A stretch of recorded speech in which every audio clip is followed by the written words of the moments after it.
I'm Dr. Ankita Baide, infectious disease physician at New Delhi. These days I'm getting a lot of queries regarding fever.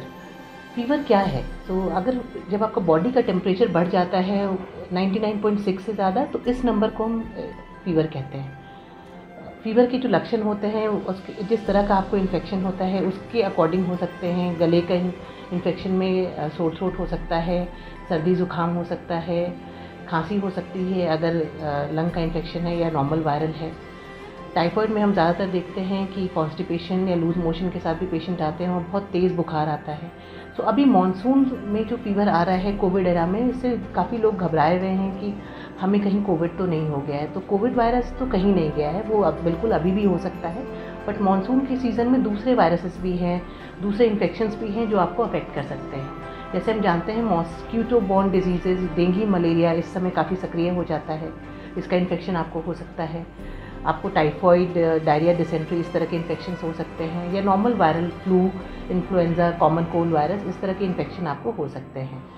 अगर इन चीज़ों को हम समझ रहे हैं तो इसका ट्रीटमेंट का लाइन भी डिफरेंट होता है। तो सबसे पहले अगर आपको फीवर आता है तो आप पैनिक बिल्कुल ना करें, अपने डॉक्टर से कंसल्ट करें। जब आप उनसे अपने फीवर और साथ साथ जो लक्षण हैं उसके बारे में बताएंगे, तो वो कुछ टेस्ट जो ज़रूरी होंगे वो कराते हुए आपकी डायग्नोसिस करके आपको इलाज देंगे, जिससे आप जल्दी रिकवर करेंगे और सही इलाज सही टाइम पे होने से चीज़ें जो है वो बेहतर होगी।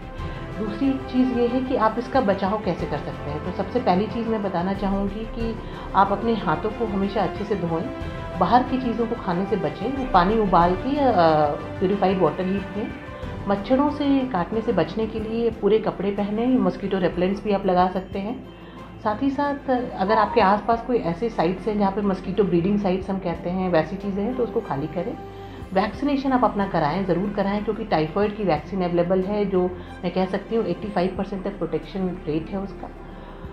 इन्फ्लुएंजा की वैक्सीन है जो आप हर साल लगवा सकते हैं, और इससे फ्लू का जो इन्फेक्शन, जो कॉमन कोल्ड इन्फेक्शन हमें होता रहता है, उससे हम बच सकते हैं।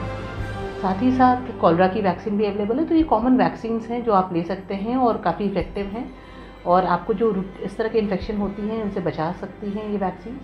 अपने कोविड वैक्सीन का स्टेटस भी अगर आप गाइडलाइन में है तो वो अपडेटेड रखें, और बिल्कुल भी पैनिक नहीं करें। अगर अभी फीवर होता है तो ये सिर्फ कोविड नहीं है, और भी चीज़ें हो सकती हैं। तो कोई कोविड प्रिस्क्रिप्शन या जो नॉर्मल कोविड के बेसिस की दवाइयाँ हैं उसको लेने से बचें, और डॉक्टरी सलाह से ही दवाइयाँ लें। Thank you.